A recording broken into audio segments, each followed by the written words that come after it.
BBC Radio Northampton. OK, 5:10, it's Drive with Joe, Tuesday. Hope you're doing OK.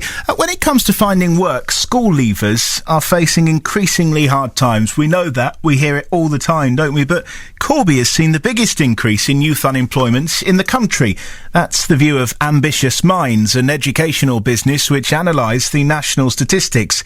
It says Corby has seen its youth unemployment rate rise at 3 times the average, from 4% to 11% since September 2007.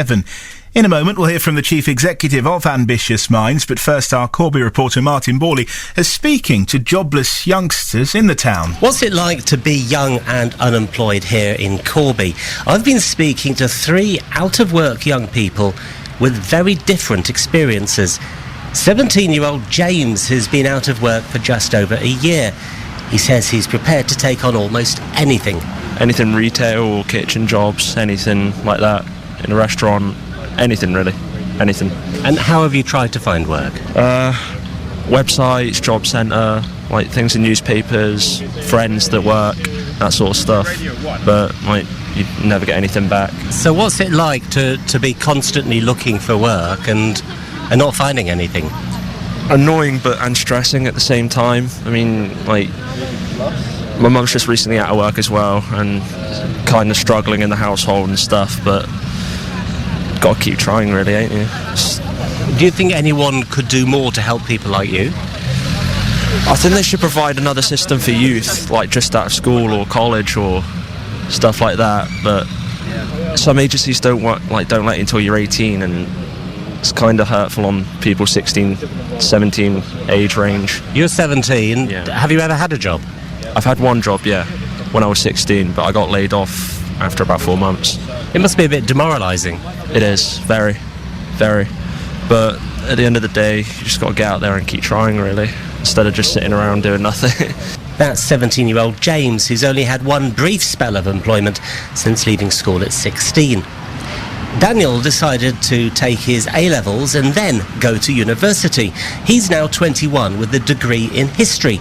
He's been out of work for a couple of months. They all want experience, and if you haven't got experience, then you're pretty much in trouble, and they won't hire a lot of people. So without experience, you're pretty much screwed.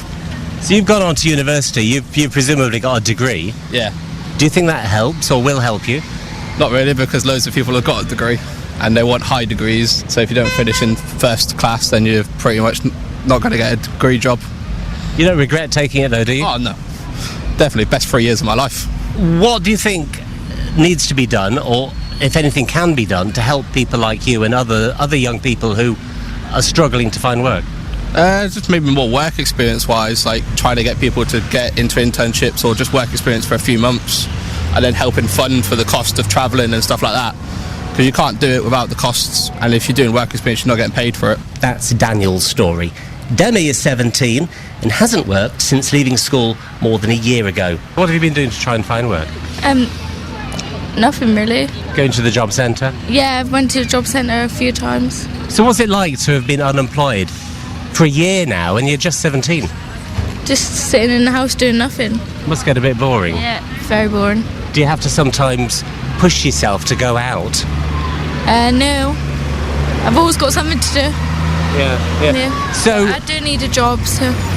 You need that money? Yeah. Just so I can go out on the weekends and do more stuff, like... Is there more, do you think, that you could do to find work? Yeah. Such as?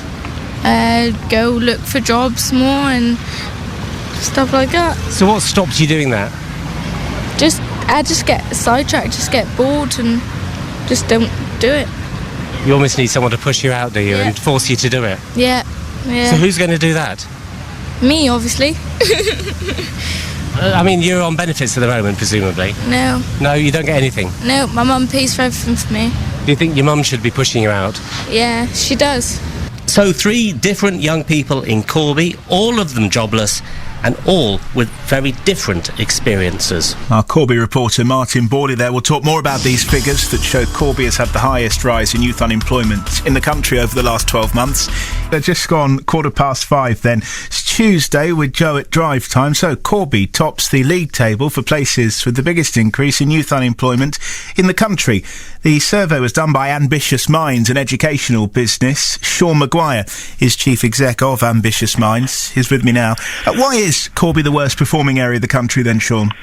I think that the reasons for that are probably complex and local, to do with the local economy in Corby and the changes that it's experienced. But I think that the real point to pick up on this is that Corby's going to have to grapple with what could become a sort of normalised level of unusually high youth unemployment, and that's really the point that we want to get over to people, that something desperately needs to be done about that, because it will be accepted as the ordinary course of events otherwise. That's what happens, is it just becomes normal that the adults and youngsters in Corby think, well, I'm not going to get a job, so we'll just hang around all day. Yeah, and what happens with that? In a way, it's the same narrative as the idea of the North-South divide that people accept as being normal. That in the north of England, I know you're not in the north, but this other, national conversation is about the North-South divide, and that there's a higher rate of permanent unemployment in certain northern cities. I'm speaking from Liverpool. That's a good example. And after a while, I think they cease to ask why and just accept it as a normal state of affairs. All unemployment is bad, obviously, but do you think youth unemployment has particular consequences? I think it has potentially very damaging consequences for all of us, because if we've got a generation of young adults who are growing up and getting the generation that's getting the GCSE results on Thursday, and they enter a much more difficult jobs market than the one that existed when they went to secondary school, and they simply can't get jobs and build independent adult lives, then the consequences for all of us are extraordinarily bad. And the young woman that you interviewed a few minutes ago, who was just stuck at home in a bit of a rut, mum's paying for everything, doesn't really feel motivated to do much, is not an untypical example of that sort of state of mind they get into, and that's very bad for all of us. Yeah, that normalisation that you're talking about, does that last throughout someone's life then? If they spend their their formative years unable to get work, are they more likely to spend their whole life unemployed? I think there's a lot of evidence that suggests that's the case, because it becomes an alternative kind of way of life. And if you don't have all the benefits that come from work, I know a lot of people talk about the discipline that work gives people, and it's a structured life. But actually, that young girl said one very interesting thing, I thought, which was that the reason she wants to get a job wasn't to build a career. It was she wants to have money to go out at the weekend. And one of the things that we try to do is to harness the aspirations that young adults have, in whatever way they are, to give them the motivation to achieve what we want them to do, which is to build an independent adult life and a career. The thing is, aspirations are all well and good, but the jobs aren't there, are they? Young people can aspire to what they want, but when they go down the job centre, they're told there's nothing for them. That's the problem that is very difficult to solve, and what we think they need to have is a set of skills which will assist them to build an independent adult life, which gives them a recognition of what those problems are. So instead of being confused and bewildered by the fact they can't get a job, they do things to improve their own chances, motivated by their own need to build a better life, rather than being told what to do by someone else. That's part of the problem. I mean, we heard from a 21-year-old there who's come back to Corby after going away and getting a degree, still can't find a job. Yeah, well, that's one of the other problems, Joe, that there is going to be a concomitant rise that's reaching dangerous and potentially normalised levels of unemployment amongst graduates. And interestingly enough, when you asked that young man whether did he regret doing his degree, his answer, I think, was the best 3 years of my life. That might not be an answer that the people who are funding the next generation of young adults to go to higher education would regard as a very good answer, because they'd say, unless you can come out college with a degree that helps you to get a job, what's the point of going? Who can change this then? I mean, you say the youngsters need skills to make sure that they understand why they're not getting jobs, and understand that hopefully it's a relatively short blip in the country's history, but who can change what's happening in Corby? I think that the only way you can change what's happening in Corby and in other parts of the UK where youth unemployment's risen dramatically since 2007, really since the financial crisis started, is to equip them with a set of skills which is probably outside the current school curriculum, which gives them a portable ability to build their own lives, because they understand what's going on. What we are talking about are essential life skills that are rooted in financial comprehension. If you get those two things right, you've got a much better chance of building an independent independent adult life, and that's what we want young adults to do. We don't want them to be dependent on the state. We don't want them, as that young girl's parents, I think, will agree with me, still living at home doing nothing when she's 24. That'll be a social catastrophe for all of us, and it's got much bigger consequences, I think, than people are seeing at the moment, because it's a relatively new problem. When the kids who get their GCSE results on Thursday went to school in 2007, to secondary school, the world was an entirely different place. These are a new set of problems that we've got to find a solution to. It's interesting talking to you. Thank you, Sean McGuire, the Chief Executive of Ambitious Minds. According to a survey by that organisation released today, Corby is in first place for the biggest increase in youth unemployment in the UK.